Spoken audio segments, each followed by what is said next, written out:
Subscribe करें और bell दबाएं ताकि कोई खबर रह न जाए।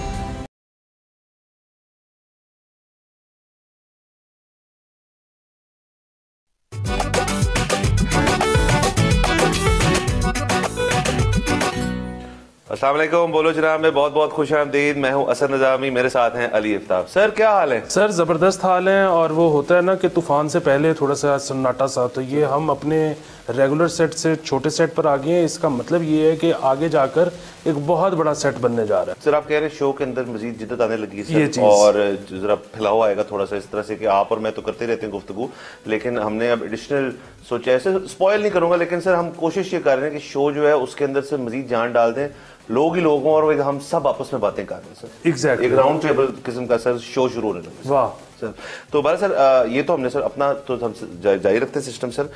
बहुत सर खबरें हैं, आपको पता है फ्राइडे को हमने सारा कुछ रैप अप करना होता है, तो डाइव इन करते हैं सर। जो हमारे पास कुछ स्टेटिस्टिक्स आए हैं वो मैं पढ़ के भी बताऊंगा भी। जो हमारी इमिग्रेशन एंड ओवरसीज एम्प्लॉयमेंट का ब्यूरो है वो हर साल आपको क्वार्टर टू क्वार्टर जो है एक बेसिकली बताता है कि जी कितना बंदा यहाँ से बाहर गया है। ना सिर्फ ये बल्कि वो ये भी बताता है आपको कि जी किस शोबे में गए हैं और वहां पे उनकी क्या डायनामिक क्रिएट हो रही है, किन किन मुल्कों में जा रहे हैं, ज्यादा लोग पसंद कर रहे हैं, तो उसका करते हैं सर। ये मैं एक चीज कह रहा हूँ, मैं खराज तस्लीम पेश करता हूँ इस ब्यूरो को जो हमें ये बता देते हैं। और उसकी वजह आपको पता है नेशनल सेंटिमेंट चेंज हो गया है। अब यहाँ से बाहर जाना जो है उसको एक नेगेटिव चीज नहीं देखा जा रहा, उसको एक पॉजिटिव चीज देखा जा रहा है, क्योंकि वो कह रहे हैं कि जो लोग यहाँ से बाहर जाएंगे स्किल सेट बनाएंगे, पैसे भेजेंगे, कमाएंगे, जो तमाम बातें आप और मैं करते थे उसके ऊपर अब एक नेशनल सेंटिमेंट चेंज हो रहा है।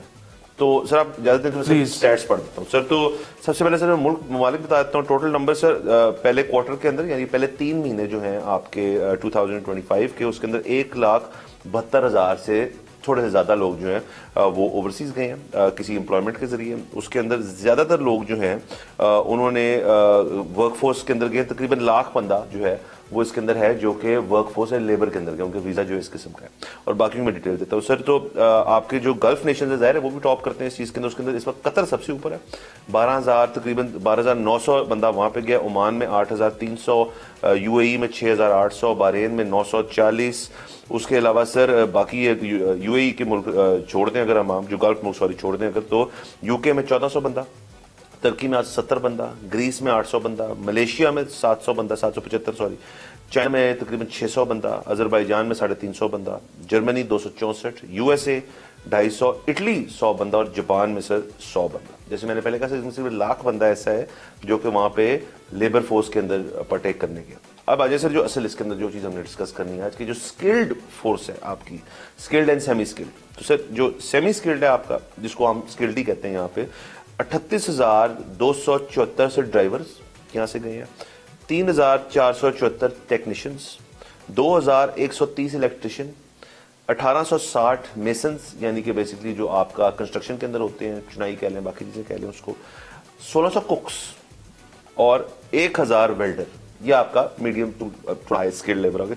और फुली स्किल्ड जो है उसके अंदर से 850 doctors sir, 1,480 engineer, 390 nurses, 436 teachers जो है सर वो हैं ओवरसीज एम्प्लॉयमेंट के लिए। सिर्फ फर्स्ट क्वार्टर की बात हो रही है। बिल्कुल सर। अच्छा, ये जो आपने बात की ना नेशनल सेंटिमेंट चेंज होने की, अभी रिसेंटली हमारे जो आर्मी चीफ हैं उनका भी एक बयान आया है कि ये ब्रेन ड्रेन नहीं है, ब्रेन गेन है। अच्छा, अब बात ये है कि आप, ये एक पुरानी बहस है, इसको किया जा सकता है, दोनों तरफ मेरिट्स हैं, हुकूमत को पार्लियामेंट को करनी भी चाहिए। बहरहाल आपने चाहे लोगों को यहाँ पर रखना है, चाहे आपने लोगों को मौके फराहम करने हैं कि वो बाहर जाएं, जो भी पॉलिसी हो, पॉलिसी जो है ना उसके ऊपर काम करने की ज़रूरत है। ठीक है, एक दफ़ा पहले मुतय्यन कर लें और फिर उसके लिए आप एडवांसमेंट्स करें। अच्छा, हुआ ये है कि मार्च के महीने में पाकिस्तान ने करंट अकाउंट सरप्लस पोस्ट किया है 1.2 बिलियन का। जो टोटल इनफ्लोज थे ना वो रेमिटेंस प्लस एक्सपोर्ट मिला के 7 बिलियन से थोड़े से ऊपर थे। सो एक तो मुबारक हो आपको। दूसरी चीज़ ये है कि ये जो आपका करंट अकाउंट सरप्लस पोस्ट हुआ है, this is not because of ban on imports. ठीक है, तो अब इम्पोर्ट्स पे से बैन तकरीबन हट गया है और फिर भी आप सरप्लस कर रहे हो। अच्छा, अब जो 7 बिलियन की इनफ्लोज थे उनमें से जाहिर है बहुत कम चंक एक्सपोर्ट्स का है, ज़्यादा बड़ा जो है वो रेमिटेंसेस का ही है। अच्छा, अब जाहिर है कि रेमिटेंसेस जो है वो मार्च के महीने में ईद भी थी, तो ईद में बढ़ जाते हैं। अभी अगेन महीने के बाद दोबारा एक ईद आएगी तो उसमें और बढ़ जाएंगे। लेकिन बहरहाल रेमिटेंसेस जो है वो पाकिस्तान को चलाने का सबसे बड़ा जरिया है। अच्छा, और वाकई अगर आप इस किस्म की पॉलिसी रखते हैं कि हमने दुनिया को HR प्रोवाइड करनी है, बिल्कुल इस तरह जिस तरह चाइना कहता है कि यार हम पूरी दुनिया को फैक्ट्री प्रोवाइड करेंगे, आप अगर ये सोच लेते हो कि हमने पूरी दुनिया को HR प्रोवाइड करना है, तो ये बड़ा पॉलिसी बनानी इसलिए जरूरी है कि you have to do it continuously. उसकी वजह ये नहीं है कि आपने आज भेज दी है तो अब उसके बाद अगर 10 साल आप नहीं भी भेजते तो आपका गुजारा चल जाएगा। उसकी वजह ये कि फर्स्ट जनरेशन रेमिटेंस भेजती है, जब वो सेकंड जनरेशन आती है तो उसके तो यहाँ पे सगे अब्बू अम्मी बहन भाई नहीं है ना, वो नहीं भेजते। सो अच्छा, अगर आपने कंटिन्यूसली इसका चलाना है, एक तो पाकिस्तान की खुशकिस्मती है कि दुनिया के अंदर आपको पता है कि आबादी का मसला शुरू हो चुका है, और आबादी का मसला ये नहीं हो रहा कि आबादी बढ़ रही है, आबादी कम हो रही है। सो पूरी दुनिया को, ख़ास तौर पे वेस्ट को और सारी तकरीबन मौजूद माशरों को, मतलब यहाँ तक कि चाइना को, जिसका हमेशा से था कि जी आबादी बहुत ज़्यादा है, उनको भी अब 2 जनरेशन्स तक मसला शुरू हो जाएगा कि आबादी उधर भी कम है, होनी शुरू हो जाएगी। अच्छा, वो ज़ाहिर उनकी पॉलिसीज़ डिफरेंट, वो सारा कुछ करते हैं।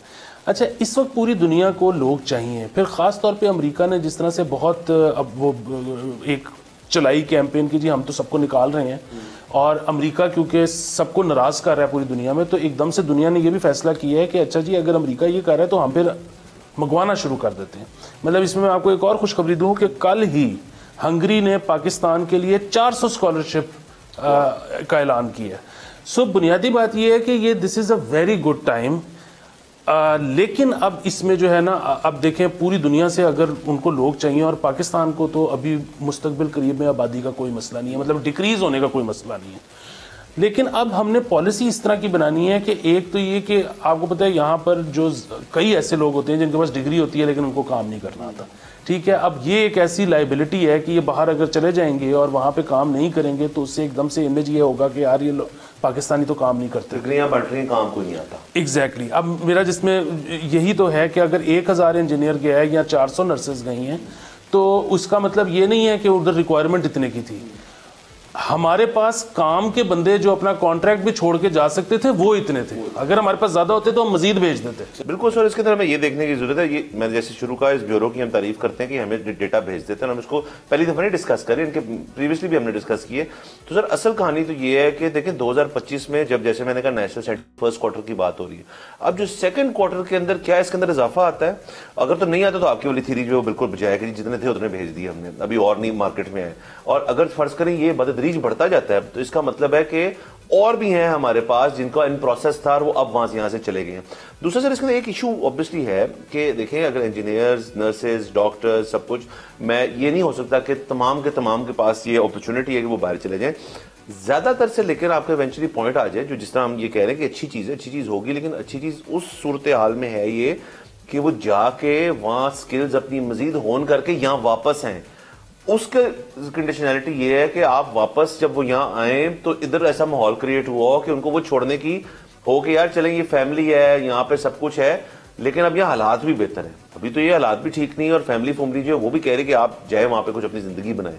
तो सर वापस आने के लिए जो मोटिवेशंस हैं वो जब तक हुकूमत अपलिफ्ट नहीं करेगी ये लोग तो परमानेंटली वहां चले जाएंगे, फिर यहाँ पे किल्लत पैदा होगी सर इन शोबों के अंदर, तो ये एक प्रॉब्लमेटिक चीज है। असल में सर वही जो मैंने शुरू में कहा कि ये एक डिबेट है जो कि होने की जरूरत है कि कोई हमने जो है एक बैलेंस रखना है, लेकिन इसका मतलब फिर भी ये नहीं है कि हम यहाँ पे बहुत काबिल बच्चे पैदा कर रहे हैं। मतलब देखिए लाहौर की जो सबसे बड़ी यूनिवर्सिटी है वो साल का 37,000 स्टूडेंट ही क्लेम करती है ना कि हम ग्रेजुएट निकालते हैं, और फिर वही बात है कि वो जैसा ग्रेजुएट होता है वो हमें पता है, ठीक है, मतलब उसमें सारे अप टू द मार्क नहीं होते।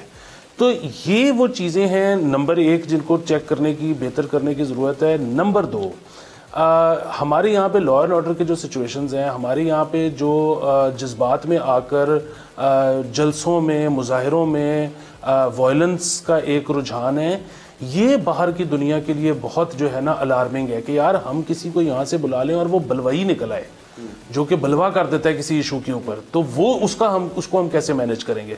सो ये भी एक चीज़ है कि जो कि यहाँ पे ठीक करने की बहुत ज्यादा जरूरत है। बिल्कुल सर जरूरत है, नंबर 1 सर। नंबर 2 इसके अंदर वो इसी चीज से जो बात कर रहे हैं कि जो हमारा एजुकेशन सेक्टर है जो हायर एजुकेशन है खास तौर पे, अब उसके अंदर भी देखिए ये तो एक्सपोर्ट होगी ना, लेबर के अंदर एक्सपोर्ट होगी बेसिकली कि लोग बाहर जाके काम कर रहे हैं। अब आ जाए सर कि जो एजुकेशन की एक्सपोर्ट है वो भी एक चीज़ है जो कि बहुत सालों से चल रही है। आप अगर शराफिया की बात करें और बहुत और लोगों की बात करें जो किसी स्कॉलरशिप की तरह जाते हैं, तो यूके, यूएस, यूरोप की कुछ यूनिवर्सिटीज़ जो हैं वो बहुत अच्छी समझी जाती हैं, और यूएई फिर आया सर इसके अंदर, और वो वही बाहर की यूनिवर्सिटियों के प्रोग्राम्स वहाँ ले आए, कुछ पाकिस्तान भी आए, आपके यूके खास तौर पे। तो लेकिन अब गेम चेंज हो रही है सर। अब मैं आपको बताता हूँ, चाइनीज यूनिवर्सिटीज जो है उन्होंने सर अपनी 2023 से लेके अब तक की जो उनकी जो उनकी अपटेक है वो फिगर्स हमारे पास हैं सर। 2023 में चाइना ने तकरीबन 4,92,185 स्टूडेंट्स जो है उसको इंपोर्ट किया 196 ममालिक से। ये एक ईयर ऑन ईयर 0.62% की अपटेक है कि लोग हमारे पास ज्यादा पढ़ने आ रहे हैं। इसके अंदर जाहिर है तकरीबन 7,000 आपके पाकिस्तानी जो हैं वो भी इसके अंदर है, 7,000 वो जो स्कॉलरशिप में, 7,000 पाकिस्तानी स्टूडेंट्स वहाँ स्कॉलरशिप पे पढ़े। उसके अलावा भी बहुत से डिटेल है इसके अंदर के तकरीबन 6,156 जो है वो पीएचडी प्रोग्राम्स में, 3,600 जो है मास्टर्स प्रोग्राम में, 11,100 बैचलर प्रोग्राम में, और तकरीबन 3,000 जो है शॉर्ट टर्म एक्सचेंज प्रोग्राम जो होते हैं उसके अंदर है। तो ये सर एक अच्छी चीज है कि चाइना एक एवेन्यू क्रिएट हो रहा है, और इसके ऊपर हम वापस आते हैं। लेकिन जहां ये सारी मुस्बत चीजें हम डिस्कस करें, एक मनफी खबर भी है, वो मैं आपको बताता जाता हूं सर। वो ये है कि बेसिकली यूएस के साथ हमारा एक प्रोग्राम था ग्लोबल यू ग्रेड, 15 साल से ये प्रोग्राम चल रहा था, जिसके अंदर आपके जो फुल ब्राइट वगैरह लोग जाते थे, लेकिन कंडीशनैलिटी होती थी कि आप बाहर जाएं, फुल ब्राइट करें, वापस आके पाकिस्तान में काम करें। Sir like many things US के अंदर डोनाल्ड ट्रंप ने आके ये प्रोग्राम भी 15 साल के बाद बंद कर दिए। तो सर अब मजीद चाइना जो है जो स्कॉलरशिप्स भी दे रहा है, वो एवेन्यूज पाकिस्तानियों के लिए और खुल गए। बिल्कुल सर, देखें चाइना जो है ना वो अब नई सबसे बड़ी ताकत है। इसको जो है अब आप जितनी जल्दी मान लेंगे उतना आप जल्दी अपने जो है ना अलाइन कर सकते हैं पॉलिसी। और चाइना जो इस वक्त मौके प्रोवाइड कर रहा है ना, मतलब अगेन अगर किसी को पास मौका है अमेरिका जाने का तो वहाँ पे भी उसको कोई नौकरी मिल जाएगी ज़रूर, वाइल ही इज और शी इज स्टडीइंग। लेकिन चाइना जो है ना वो बहुत ही ज़्यादा मौके प्रोवाइड कर रहा है। मतलब हमारे यहाँ से जो वहाँ पे स्टूडेंट्स जा रहे हैं, मैं ज़्यादातर जब उनसे पूछता हूँ तो वो कोई टेबल नहीं वेट कर रहे होते, वो कोई बाकायदा किसी बड़ी ऑर्गेनाइजेशन में जॉब कर रहे होते हैं। सो चाइना जो है ना is the place to be, बहुत ही अच्छी चीज़ है। दूसरा मैं तो चाइना से रिक्वेस्ट करता हूँ कि वो ज़्यादा से ज़्यादा हमारे लिए मौके खोलें, क्योंकि एक ना बड़ा सर आपको पता है कि तासुर पाया जाता है कि पाकिस्तानी जहाँ जाते हैं ना कोई हैंकी पैंकी कोई 2 नंबरी कर देते हैं। अच्छा, चाइना जो है ना उसकी एक और चीज़ ये है कि जितना अच्छा फेशियल रिकग्निशन सिस्टम चाइना के पास है, सर्वेलेंस वगैरह, वो दुनिया में कहीं नहीं है। तो बात ये है कि हमारा कोई बंदा जाके वहाँ पे कुछ भी गलत करेगा तो 6 घंटे में पकड़ा जाएगा। सो मेरी तो बस चाइना से यही रिक्वेस्ट है कि हमें ज़्यादा से ज़्यादा मौके प्रोवाइड करें, और पाकिस्तानियों से गुजारिश है कि ज़्यादा से ज़्यादा मौके चाइना में ढूंढें। सर जी बिल्कुल ढूंढें। और सर देखिए इसके अंदर ये कि एक तो दो रूट्स बन गए ना, यहाँ की पढ़ाई, यहाँ पे स्किल सेट हासिल करना और फिर बाहर जाना। अब दूसरा रूट जो क्रिएट हो रहा है मजीद जवान लोगों के लिए कि वहाँ पे पढ़ाई, वहाँ पे उसी वक्त आप अपना जो है साथ साथ स्किल सेट ऑन करें। बहुत जो स्टूडेंट्स जो है वो पढ़ते भी हैं और काम भी करते हैं, और फिर वहीं उसी मुल्क के अंदर सेटल हो जाएं आप जाके कि जी मुझे यहाँ पे एम्प्लॉयमेंट मिल गई है। और तो सर ये दूसरा रूट जो है ये भी बेसिकली अब दोनों जगह अगेन वही वाली डिबेट वाली बात है। एक तरफ आपकी लेबर फोर्स जो ऑलरेडी यहाँ कॉन्ट्रीब्यूट कर रही थी इकोनॉमी के अंदर और वर्क फोर्स के अंदर, वो फ्लाइट हो रही है, और दूसरा जो स्टूडेंट ये मतलब as a proportion to population को इतना बड़ा फिगर नहीं है, बट ये ज़ाहिर बढ़ना है आगे। तो सर ये लोग जो हैं ये तो बेसिकली इस मार्केट में दाखिल ही नहीं होंगे। मतलब कोई जिस शख्स जो है जो चाइना से डिग्री करने गया है, वो मैं दावे से कह सकता हूं कि उसकी बैक ऑफ माइंड या फ्रंट ऑफ माइंड ये होगा आइडिया कि मैंने यहीं पे को अपना करियर भी बनाना है या अपना काम भी करना है। तो वो चीज़ सर, और उनको लोग चाहिए, ये बात तो बिल्कुल है कि उनके पास अपने जैसे भी लोग हों, उनको और लोग चाहिए ताकि वो उनके एम्बेसडर्स बने डिफरेंट ममालिक में। बिल्कुल सर, अब इसमें जो सबसे ज़्यादा अहम चीज़ है ना वो ये है कि ये लोग वापस आते हैं या नहीं आते। आपको यहाँ पे लोग चाहिए, और दूसरा अगर बाहर की डिमांड ज़्यादा है तो आपने वो डिमांड भी पूरी करनी है। तो इसका मतलब ये है कि आपको टेक्निकल स्कूल्स खोलने की ज़रूरत है, यहाँ पे आपको काम सिखाने की ज़रूरत है। और ये जो एक है ना कि यहाँ तो एक बच्चा आउट ऑफ स्कूल है और यहाँ फिर एक बंदा PhD कर रहा है, गैप बहुत है, बीच में कुछ नहीं है, टेक्निकल स्कूल्स कोई नहीं है यहाँ पे। अगर कोई आप तकनीकी को फन सीखना चाहते हैं तो उसका वो कदीम पुराना तरीका है उस्ताद शागिर्दी वाला, और वो उस्ताद शागिर्दी वाला तरीका जो है ना वो कोई डॉक्यूमेंटेड तरीका नहीं है। उसमें शागिर्द के साथ क्या कुछ हो रहा है वो जुल्म ज्यादती बर्दाश्त कर पाता है नहीं कर पाता, वी डोंट नो। कितने लोग जो हैं वो काम सीखने जाते होंगे और वो सीखे बगैर भाग जाते होंगे।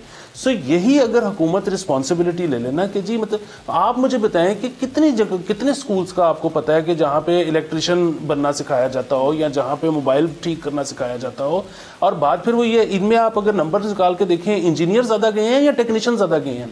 फिर जो सबसे बड़ी चीज़ जो कल्चर चेंज करने की ज़रूरत है कि पाकिस्तान में ना ये है कि वो जी डॉक्टर को बहुत ज़्यादा पैसे देने हैं, इंजीनियर को थोड़े कम पैसे देने। जैसे ही आप टेक्निकल स्टाफ की बात करते हैं तो आपका एकदम से जो है ना पे स्केल नीचे आ जाता है। बाहर आप देखें अमेरिका में, मतलब जहाँ पे एक कांग्रेस में नौकरी करने वाला, सेनेट में नौकरी करने वाले का घर होता है, जिस साइज का घर होता है, उसका हमसाया जो होता है वो कारपेंटर होता है। ठीक है, वो दोनों की जॉब्स की नौयत डिफरेंट है, पैसे एक जितना कमा रहे हैं। सर वो देखिए वहां पे सर एक यूके, यूएस और बाकी कई मुल्कों के अंदर जो आपकी स्किल्ड लेबर है, जिसके अंदर ये डेफिनेटली यहाँ पे तो सर कारपेंट्री और बाकी चीजें जो है ये, जैसे मैंने कहा कि इनको हम यहाँ पे तो स्किल्ड लेबर मानते भी नहीं, हम तो कहते हैं semi skilled category. I don't know अगर हुकूमत ने ब्रांडिंग चेंज की है नहीं, बट अभी तो कैसे ही चल रहा है। लेकिन आप फिर भी मुझे बताएं कि इसके अंदर भी सर पूरी एक यूनिफॉर्मिटी तो है नहीं। वहां का जो एक कारपेंटर होगा किसी मुल्क का, अगर उसने एक चीज को टैकल करना है ना, अगर उसमें आर्टिस्ट्री नहीं है, मतलब जीरो से कोई चीज नहीं बना रहा, अगर नॉर्मल चीज बना रहा है, तो वो जितने आप लेंगे ना सब जो है वो उसको एक ही तरीके से करें, क्योंकि स्टैंडर्डाइजेशन है वहां पे बेसिकली लीगल लॉज हैं, सब कुछ है जो कि इस चीज को बनाते हैं कि जी आपने काम एक जगह पे जाके करना है तो क्या क्या चीजें आपने मद्देनजर रखनी है। यहाँ तो सर कोई नहीं, सर उजाड़ रखे और शुरू हो गए अपनी तरीके से, नहीं जी ये बेहतर है वो बेहतर है। सो सर बिल्कुल बनाए स्कूल्स, उनसे एक चीज होगी कि ज्यादा आपके पास स्किल्ड लेबर निकलेगी, और नंबर 2 स्टैंडर्डाइज निकलेगी कि मतलब किसी शख्स को फ्लीस नहीं किया जाएगा कि मेरा बेहतर है, वो फलाने उस्ताद जो है वो 40 साल से कर रहे हैं तो जी उन्हीं से कराना है।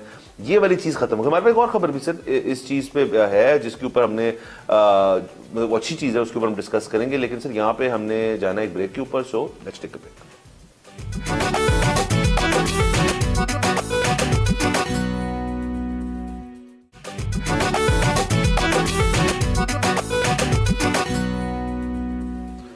Welcome back from the break. आप देख रहे हैं बोलो जनाब। सर आगे चलते हैं, बल्कि आगे क्या चलना है सर, जो हम पिछली ब्रेक में डिस्कशन कर रहे थे ये स्किल्स की और स्किल्स टेक्निकल डेवलपमेंट जो है स्कूल्स वगैरह होने चाहिए। यहाँ पे सर खुशखबरी सर आपके लिए बेहतरीन, ट्रांसजेंडर कम्युनिटी के लिए सर उन्होंने एक फैसिलिटी जो है बनाई है, और उसके अंदर बेसिकली वो अब स्किल्स सिखाएंगे। आईटी सेक्टर की बात हो रही है, उसके अंदर फ्रीलांसिंग की बात हो रही है, और दीगर और जो शोबे हैं उनके अंदर उनको स्किल्स फराहम की जाएंगी। 1600 ट्रांसजेंडर्स का भी एक पूल बनाया उन्होंने जिसके अंदर ये चीज़ होगी। तो सर ये तो बड़ी बेहतरीन चीज़ है उस कम्युनिटी के लिए, खास तौर पर जो यहाँ पे थोड़ी सी मार्जिनलाइज्ड भी बड़ी सालों से है, और उनके लिए सर पिछले सालों में बद रीच कोई ना कोई चीज़ जो है वो होना शुरू हो गई है। बेसिकली उनकी जो लाइसेंस उनको मिलना शुरू हो गए, पासपोर्ट्स एंड और दीगर और चीज़ें। स्कूल्स के अंदर आपने कुछ स्कूल्स में मैंडेटरी हायरिंग की है उनकी, तो ये उसी के अंदर सर इजाफा कर लें इसका पर। जी बिल्कुल, हमने बड़ी तारीफ़ की थी जब उनके लिए अलहदा से स्कूल खोले गए थे, और अब ये जो है बहुत ही अच्छा कदम है। जो इसमें एक चीज़ है ना, मतलब मैं पिछले को साथ क्लब करूँ कि देखिए बहुत सारे लोग हैं जो तालीम हासिल करना चाहते हैं, लेकिन उनके हालात इस तरह के होते हैं फैमिली के कि वो 4 साल 5 साल मुख्तस नहीं कर सकते, कि वो जितना मर्जी कोई लायक हो। MBBS करने के लिए आपको 5 साल चाहिए, इंजीनियरिंग करने के लिए आपको 4 साल चाहिए। तो ये होता ही है कि स्किल्स जो है ना वो, मतलब प्लम्बिंग का कोर्स तो शायद 1 साल में भी हो सकता है, शायद 3 महीने में भी हो सकता है। इलेक्ट्रिशियन का कोर्स इसी तरह आप 6 महीने में भी कर सकते हो। जो इसमें एक प्रॉब्लम आएगा, और वो इस कम्युनिटी को लेकर ख़ास तौर पर, वो ये कि अब तो जिस तरह से पिछले 2-3 साल से हम देख रहे हैं कि स्कूल्स बन रहे हैं, लेकिन उससे पहले आपको मतलब एक शॉर्ट स्किल्ड कोर्स करवाने के लिए भी बेसिक जो एजुकेशन चाहिए वो इस कम्युनिटी में पता नहीं है या नहीं है। अच्छा, इसी तरह जब आप ट्रांसजेंडर्स के अलावा भी जब देखेंगे और आप इस तरह के स्कूल्स बनाना शुरू कर देंगे, टेक्निकल इंस्टीट्यूट्स, तो आपको जो सबसे बड़ा हर्डल फेस करना पड़ेगा ना पाकिस्तान को, ये जो 23 million children out of school है ना, ये आपको बहुत दुखेंगे। सो हंगामी हालात में इनको स्कूल में लाने की ज़रूरत है। देखिए स्कूल जो होता है ना वो क्या होता है, मतलब हम अक्सर यहाँ पे बड़ा मजाक भी होता है कि जी वो तुमने जो थ्योरम पढ़े थे मैट्रिक में वो कभी काम आए हैं ज़िंदगी में। वो जाहिर है जिस बंदे ने मैथमेटिक्स आगे नहीं ली या जिस बंदे ने IT आगे नहीं ली उसके वो काम कभी नहीं आए। स्कूल एक जो है ना आपको एक बुनियाद फराहम कर देता है, जिसके बाद आप ये फैसला करते हो कि आपको क्या पसंद है क्या नहीं पसंद, क्या हालात आपको इजाज़त देती हैं, और फिर वो आपको एक यार्ड स्टिक दे देता है कि उसके बाद आप जो समझना चाहें वो समझने में आपको हेल्प हो जाती है। सो बुनियादी बात यही है कि हुकूमत का जो सारा फोकस है मेरे ख्याल में ये जो हायर एजुकेशन है इससे हट जाना चाहिए। देखें आप अमेरिका को अगर एक मिसाल ले लें तो अमेरिका में आपने चाहे मेडिकल करना है चाहे इंजीनियरिंग करनी है कुछ भी करना है वो बहुत महंगा है। वो वहाँ पर कुछ शाज़ो नादर ऐसे लोग होते होंगे जो कि अपने पैसों पर करते होंगे या स्कॉलरशिप पर करते हैं या लोन लेके करते हैं। अच्छा यहाँ पर भी लोन सिस्टम जो है वो प्राइवेट बैंक्स को मुतारिफ करवाना चाहिए एजुकेशन के लिए, नंबर एक चीज़। नंबर दो चीज़ ये कि हुकूमत को अपना सारा जो फोकस है वो हायर एजुकेशन से हटाकर वो स्कूल्स पर और टेक्निकल इंस्टीट्यूशंस पर करना चाहिए और हायर एजुकेशन जो है वो प्राइवेट के हवाले कर दे कि आप वो उसको लें। तो दूसरा इसके अंदर एक और इशू है सर, वो हम जब भी ट्रांसजेंडर कम्युनिटी की बात करते हैं तो हम एक इशू हाईलाइट करते हैं कि स्कूल्स के अंदर जैसे उनके बच्चे अगर जाते हैं पढ़ने के लिए तो अलहदा बनाने का आप कर रहे हैं, आप इंटीग्रेट नहीं कर रहे उनको उन्हीं स्कूल सिस्टम में जिनमें बाकी बच्चे जाते हैं। ये एक चीज़ है जिसको एक्सप्लोर करना पड़ेगा। अच्छा दूसरा सर इसके अंदर आप देखिए फर्स्ट करें स्किल्स हासिल कर ली, वो आईटी हो या कोई और शोबा हो, क्या कंज्यूमर जो है उन स्किल्स का जिसने उनसे उनकी उस स्किल सेट से मुस्तफीद होना है, क्या उनके अंदर एक्सेप्टेबिलिटी है कि या ये डिस्क्रिमिनेशन जो है ये खत्म हो जाएगी जी क्योंकि स्किल हासिल कर ली ट्रांसजेंडर कम्युनिटी के किसी शख्स ने तो वो अब जो है वहां पे एक्सेप्टेबल हो गए हैं टू वर्क। मेरे ख्याल में इस चीज में एक गैप है, इस चीज में एक टाइम लगेगा जिसके अंदर लोग भी एक्सेप्ट करेंगे क्योंकि सर यहाँ पे फॉर्चुनेटली और अनफॉर्चुनेटली काम जो है वो दो चीजों में देखा जाता है, एक कॉस्ट ऑफ लेबर और दूसरा कि जी स्किल सेट से, और दोनों से इंटरलिंक्ड है। जितना स्किल सेट बेहतर होगा कॉस्ट ऑफ लेबर ऊपर चली जाएगी। अब आया यहाँ पे एक ट्रांसजेंडर कम्युनिटी का जो है वो बेस्ट यहाँ पे आपकी आईटी की एक पर्टिकुलर फील्ड के अंदर या फ्रीलांसिंग के अंदर बेस्ट है, क्या उनका जिस बिलोंग करते हैं सोसाइटी से वो इस चीज को मुतासर करेगा जी कि स्किल आपका बेस्ट है लेकिन हमने आपके साथ काम नहीं करना। तो ये एजुकेशन जो है आवाम को भी देना बहुत जरूरी है। बिल्कुल सर बहुत जरूरी है। एक तो ये कि इनको ये बड़ा अच्छा कदम है, उसकी वजह ये है कि यहाँ पर एक्सेप्टेबिलिटी जैसे आप कह रही हैं अगर आने में टाइम भी लगे तो कम से कम इनके पास ये मौके तो खुल जाएंगे ना कि जिस तरह बाकी पाकिस्तानी बाहर जाके अपना लोहा मनवा रहे हैं तो ये भी जा सकेंगे और अपना ज़र मुबादला भेजेंगे यहाँ पर। दूसरी एक और चीज़ ये है कि ये बड़ी डिबेट है कि जी जिस तरह से आपने कहा कि इनको इंटीग्रेट करना चाहिए नॉर्मल स्कूल्स के अंदर या इनके लिए अलहदा स्कूल खोलने चाहिए। अच्छा एक तरफ बहुत बड़ा फ़ायदा है कि इनको अगर आप नॉर्मल स्कूल्स में इंटीग्रेट करेंगे तो एक्सेप्टेबिलिटी आएगी क्योंकि जब बच्चे आपस में एक दूसरे के साथ पढ़ेंगे तो वो बड़े होकर उनको पता होगा कि they're people just like us, तो वो बहुत अच्छा हो जाएगा। दूसरी तरफ ये ख़तरा है कि कहीं ऐसे ना हो कि अगर इनको हमने नॉर्मल स्कूल्स में डाल दिया तो ये जो दूसरे बच्चे हैं वो इनको बुली करें। अब फिर वही बात है कि एजुकेशन जो है ना वो स्कूल तो बहरहाल एक फॉर्मल सी प्रोवाइड करता है but education starts at home. So ये माँ बाप का जो है ना ये किरदार है सबसे बड़ा इसमें कि वो तमाम बच्चों को बताएं कि सब बच्चे उनकी कोई भी जैसे भी हों सब इंसान हैं, सब बराबर हैं और किसी की तस्लील जो है वो आपने नहीं करनी। ये घर से जब तक नहीं शुरू होगा तो फिर स्कूल्स भी इसमें बहुत बड़ा रोल नहीं प्ले कर सकते। हाँ बिल्कुल सर, और अगेन ये चीज़ें जो हैं हम इनके अंदर पोकिंग होल्स इसलिए कर रहे हैं क्योंकि यहाँ पे एक अनफॉर्चुनेटली आदत है कि जी हम एक सोसाइटी को अपीज करने के लिए हम इस किस्म के इकदाम लेते हैं। बड़ी अच्छी बात है, ये करना चाहिए, लेकिन सिर्फ अगर उसका मकसद ये है कि इसकी खबर लगे या इसके ऊपर हम बोस्ट कर सकेंगे कि हम बड़े इंक्लूसिव हैं और हम बड़े एक फॉरवर्ड थिंकिंग माइंडसेट रखते हैं, तो वो बातें ठीक है, लेकिन ये ना हो कि वो एक एफर्ट हो जाए इस कम्युनिटी की तरफ से कि 1600 शख्स हमने तैयार कर लिया, अब इस टेक्निकल जो स्कूल है उसके अंदर स्किल्स प्रोवाइड कर दी हैं, लेकिन आगे जाके उनके पास काम नहीं है। आगे जाके उनकी जो जैसे ये ब्यूरो हमने पिछली खबर में डिस्कस किया था, जो बाहर लोगों को फैसिलिटेट भी करता है और डेटा भी देता है, गवर्नमेंट भी फैसिलिटेट करती है, वहां पे इनकी प्रेफरेंस ना हो। मेरे तो ख्याल में उल्टा होना चाहिए कि इनकी प्रेफरेंस होनी चाहिए, क्योंकि देखिए दुनिया के अंदर तो इंक्लूसिविटी जिन ममालिक में ये लोग जा रहे हैं वो बहुत बढ़ चुकी है ट्रांसजेंडर कम्युनिटी के लिए, तो वहां पे तो इनको दस्ती वो कहेंगे जी कि ठीक है आप हमारा अपनी उस कम्युनिटी लोगों को, तो इनको तो आपको वो कंट्रीज एयरमार्क करके इनको तो फौरी तौर पर अभी कह देना चाहिए कि जी हम 1600 लोग जो है इस कम्युनिटी का कर रहे हैं, उससे आपकी जो बेसिकली अपनी सोसाइटी के अंदर जो रेपुटेशन है वो भी बेहतर होगी कि जी हम ट्रांसजेंडर अपनी कम्युनिटी की तो रख रहे हैं, हम बाहर से भी मंगवा रहे हैं यहाँ पे। तो ये चीजें से सोचने की जरूरत है, तो फिर ये एक होलिस्टिक किस्म की अप्रोच होगी। बिल्कुल सर, और देखिए कंडीशनिंग कितनी बड़ी चीज होती है, हम इसके ऊपर बात कर रहे हैं, सोच के आए हैं, बैठे हैं, इस पर बात कर रहे हैं, फिर भी मेरी कंडीशनिंग का मसला कि मैंने लफ्ज इस्तेमाल किया नॉर्मल स्कूल्स। बात ये है कि जो रियासत है ना, रियासत के लिए जो एक सिटीजन होता है वो बिल्कुल इक्वल होता है उसको। मतलब ये ट्रांसजेंडर अगर इस रियासत को कमा के ला के दे सकता है, एक यूजफुल सिटीजन बन सकता है, तो रियासत को क्या फर्क पड़ता है कि मर्द है, औरत है, ट्रांसजेंडर है, कुछ भी है। पूरा जोर लगाना चाहिए कि उसको मौके प्रोवाइड करें। बिल्कुल सर। सर हम होप करते हैं इसके अंदर मजीद इस किस्म की जो खबरें हमारे पास आए, हमारे पास पहुंचे और हम इस कम्युनिटी को मजीद अपलिफ्ट करें। ना सिर्फ ये बल्कि तमाम पाकिस्तानियों के लिए स्किल्स डेवलपमेंट के लिए आपके स्कूल्स होने चाहिए। बात यहाँ पे जाना है हमने ब्रेक के ऊपर, let's take a break.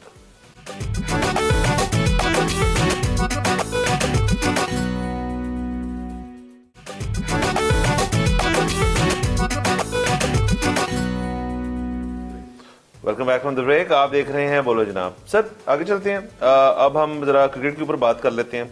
Sir Pakistan में जो विमेंस वर्ल्ड कप क्वालिफायर्स हैं वो कुछ दिनों से चल रहे हैं, तो sir very happy to report कि पाकिस्तान जो है वो क्वालिफाई कर गया जो वर्ल्ड कप होने को जा रहा है। और उसके अलावा पाकिस्तान की जो क्वालिफाइंग मैचेस थे उसमें से चार पाकिस्तान जो है वो जीता, जो बहुत बड़ी बात है। बड़े अच्छे चांसेस हैं। मेंस टीम के बाद हमें एक चाहिए अपलिफ्टिंग किस्म की चीज़, ये बाकायदा तौर पे सबको सेलिब्रेट करें इस चीज़ को। और सर बाकी इसके अंदर अब जाहिर है ये चीज़ें हैं कि जो इंडिया है वो इन क्वालिफायर्स के अंदर यहाँ पे नहीं आया, और वो जाहिर है हमारी एक अंडरस्टैंडिंग आईसीसी चैंपियंस ट्रॉफी जो पहले हुई थी उसके अंदर बन गई थी कि India will not travel to Pakistan, और पाकिस्तान जो है इंडिया ट्रैवल नहीं करेगा। तो ये वर्ल्ड कप के अंदर भी अब देखने की जरूरत है कि पाकिस्तान विमेंस टीम जो है वो अपने मैचेस कहाँ खेलती है। सिमिलरली कुछ ही देर में, अब इतनी देर नहीं रहेगी, एक और वर्ल्ड कप जो है वो मेंस साइड का वो भी है, वो इंडिया होस्ट कर रहा है। उसके अंदर पाकिस्तान क्या करता है सारी चीज को। तो ये सारा कुछ जो है एक बेसिकली एक चीज जो बन रही है क्रिकेट के अंदर, वो ये ना हो सर कि मेंस साइड जो है वो अब उसके अंदर इंटरेस्ट जो है वो थोड़ा लूज होना शुरू हो जाए, और जो विमेन साइड है उसका इंटरेस्ट बढ़ जाए। इस पे कोई मसले वाली बात मेरे नज़दीक तो है नहीं। और जिस वजह से विमेन साइड की जब शुरुआत हुई थी वो आई थिंक आईसीसी की रेगुलेशन भी है कि आपने अगर कई टूर्नामेंट्स जो है बायलैटरल सीरीज जो उसके अंदर होना, आपकी विमेन साइड होनी चाहिए। मैं ये नहीं कह रहा इस वजह से बनाई थी विमेन साइड, हो भी सकता है इस वजह से बनाई हो, लेकिन वो परफॉर्मेंस जो है सर क्योंकि अच्छी जा रही है, तो परफॉर्मेंस जो अच्छी होगी वहां पर फैन बेस ऑटोमेटिकली फॉलो करेगी। जी सर बिल्कुल, ये बनी तो जिस भी वजह से थी, ये बड़ी स्ट्रगल है पाकिस्तानी ख़वातीन की इसके अंदर, क्योंकि पाकिस्तानी ख़वातीन जो हैं फॉर्मली जब पाकिस्तान ने क्रिकेट टीम बनाई तो उससे पहले वो ऑन देयर ओन पाकिस्तान को रिप्रेजेंट करती थी, और इवेंचुअली फिर उसको फिर अंडर द अम्ब्रेला ऑफ वो पीसीबी आई। और देखें हम जब मेंस टीम की बात करते हैं ना, तो हम अक्सर ये कहते हैं कि कैसे मुकाबला करेगी पाकिस्तान की मेंस टीम उन बोर्ड्स के साथ जिनके पास पाकिस्तान से ज़्यादा पैसा है, जैसे इंग्लैंड है, ऑस्ट्रेलिया है, इंडिया है। तो वहाँ पे तो फिर थोड़ा सा शायद नेग्लिजिबल फ़र्क है। आप देखें पाकिस्तानी विमेंस के पास तो क्या ही बोर्ड के पैसे होंगे और क्या ही ज़राए होंगे, रिसोर्सेज होंगे, ये compete कर रही हैं। ये इतना बड़ी बात है, इसके ऊपर फिल्में बननी चाहिए। ये एक जो बहुत बड़ा मसला है ना कि हम अभी तक इनको सेलिब्रिटी नहीं बना सके, कि हमने इनके ऊपर फिल्में नहीं बनाई, हमने उनके ऊपर ड्रामे नहीं बनाए। इनकी जो स्ट्रगल है, इनकी जो अचीवमेंट्स हैं, हमने उनको, लोगों को पता लगेगा तो सेलिब्रेट करेंगे। दूसरी चीज़ ये है कि अब इंडिया की वजह से हमें ये पता लग गया है कि उनका जो आईपीएल हुआ है विमेंस वाला, उसने बहुत ज़्यादा रेवेन्यू जनरेट की है। सो ये अब अगर हमें पता लग गया है कि ये चीज़ भी रेवेन्यू जनरेट कर सकती है या करती है, तो अब मेरे ख्याल में मज़ीद हीले बहाने पीएसएल की तरफ से और पीसीबी की तरफ से नहीं होने चाहिए। फौरी तौर पर विमेंस लीग शुरू होनी चाहिए। और इसके अंदर आप साथ में वो भी डाल लें कि अब एक और मसला चल रहा है कि ओलंपिक्स जो है अमेरिका वाले। जी सर, ओलंपिक्स का सर ये है बेसिकली कि क्रिकेट तो ऐड हो गई है as a proper sport, T20 format का होगा, लेकिन सर ये है कि क्योंकि ओलंपिक्स के अंदर तमाम तर चीज़ें जो हैं वो इतनी, जो टीम स्पोर्ट्स होती हैं उनके अंदर इतनी ज़्यादा टीमें जो है ना वो इन्वॉल्व अमूमन नहीं होती, खासतौर पे फ्रेश स्पोर्ट्स स्टार। तो इस दफ़ा उन्होंने सर 6 पे कैप करती है। अब सवाल ये पैदा होता है कि पाकिस्तान की जो मेन साइड है, क्या वो उस 6 में है?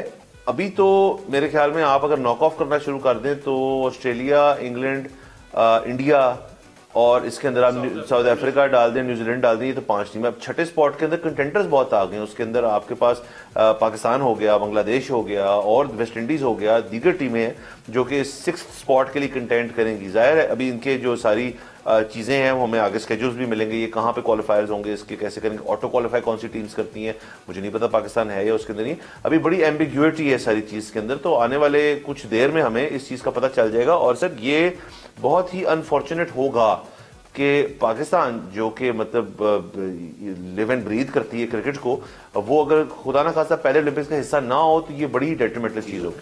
हाँ जी, बात ये है कि हमें अभी तक ये क्लैरिटी नहीं है कि इसके लिए क्वालिफायर्स होने हैं या वो रेटिंग के हिसाब से टॉप 6 टीम्स उठा लेंगे।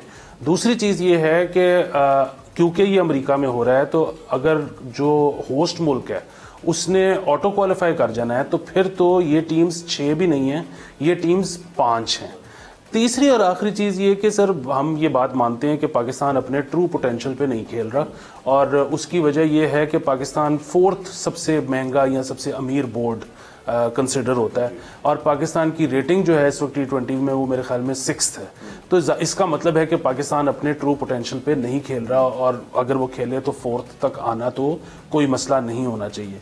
हाँ, उससे ऊपर जाना जो है वो बहरहाल एक मसला है। मतलब अगेन आप अगर इस साल ये भी देखें कि PSL की टिकटें उस तरह से नहीं बिक रही, PSL जो है वो ग्राउंड्स खाली नज़र आ रही हैं।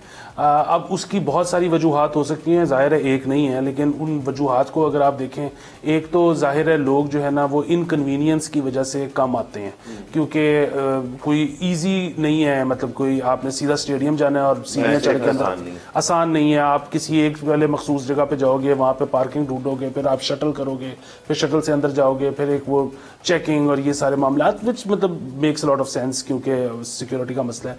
फिर ये कि लोग यहाँ पर इस चीज़ से भी बहुत तंग होते हैं कि, और वो लोग भी तंग होते हैं जो मैच देखने नहीं जाते, क्योंकि जिस वक्त 2 दफ़ा टीम्स ने जब ट्रैवल करना है तो पूरा शहर बंद होता है। अच्छा, अब फिर इसके अलावा अगर आप देखें तो जाहिर है लोग क्रंच, फाइनेंशियल क्रंच में, जिस तरह से सिनेमा के बारे में कहा जाता है कि जी टिकट बड़ी महंगी है, लोग कैसे आए देखने, तो इसी तरह मतलब अगर आप क्रिकेट मैच भी की भी टिकट देखें, मतलब और उसमें आप अकेले तो नहीं जाएंगे, आप यहाँ तो 3-4 फैमिली मेम्बर्स को लेके जाएंगे, दोस्तों को लेके जाएंगे, तो वो उसमें काफ़ी ज़्यादा पैसे लग जाते हैं। मतलब एक और स्पोर्ट ऐसी है क्रिकेट के, मतलब छोटे से छोटा मैच 3.5 घंटे का, सेरेमनी मिला लें 4 घंटे, आना जाना मिला लें 6 घंटे।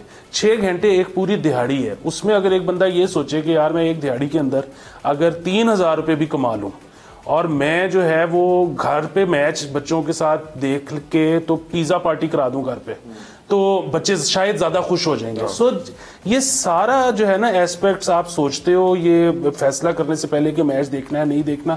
और फिर वही बड़ी बात कि हम जब कहते हैं कि जब इकोनॉमी आपकी नहीं अच्छी चल रही होती तो इंटरनेशनल ब्रांड्स नहीं आते, जब इंटरनेशनल ब्रांड्स नहीं आते तो फिर आपकी ज़ाहिर है रेवेन्यू कलेक्शन कम हो जाती है, रेवेन्यू कलेक्शन कम हो जाती है तो ट्रिकल डाउन इफेक्ट नहीं होता, आपका डोमेस्टिक में ज़्यादा पैसा नहीं आता, आपका डोमेस्टिक में जब ज़्यादा पैसा नहीं आता तो आपके प्लेयर्स का पूल कम हो जाता है, आपके प्लेयर्स का पूल कम हो जाता है तो ऊपर परफॉर्मेंसेज आनी बंद हो जाती है। सो ये हर चीज जो है ना आप जब देखेंगे तो वो मईशत से जुड़ी है। लास्टली जाते जाते सर एक मैं खबर ऐड कर दूं, और वो इसी जो रूट्स वाली बात की है उसको पर्टेन करती है कि पंजाब गवर्नमेंट ने बेसिकली असेंबली के अंदर करारदाद पेश कर दी है कि गद्दाफी स्टेडियम के आते में आप एक 5 स्टार होटल जो है वो बनाए। ये बातें बड़ी देर से हो रही हैं, बड़े सालों से हो रही हैं, अब फाइनली इसके ऊपर किसी न किसी किस्म का काम होना शुरू हो गया है। इससे ये रूट्स वाला मसला तो खैर से हल हो जाएगा, क्योंकि उन्होंने वहीं रहना है, वहीं से स्टेडियम जाना है, वहीं से खेल के फिर उनका एक ही रूट होगा जी हमारे वापस एयरपोर्ट जाना है उसके अंदर। तो ये सर सारी खैर आज का हमारा सर तमाम हमने काफ़ी चीज़ें कवर की हैं। उसके अंदर ज़ाहिर है क्रिकेट वाली चीज़ जो है वो बहुत इंपॉर्टेंट है कि अब बहुत क्रिकेट आगे है, इंटरनेशनल लेवल की क्रिकेट आगे है, ओलंपिक लेवल की क्रिकेट आगे है। सो अब आगे इसको हम फॉलो करते रहेंगे। 12 सर हमारा वक्त खत्म हो जाता है, हमें इजाज़त दीजिए, कल आपसे इंशाल्लाह फिर मुलाकात होगी। खुदा हाफिज़।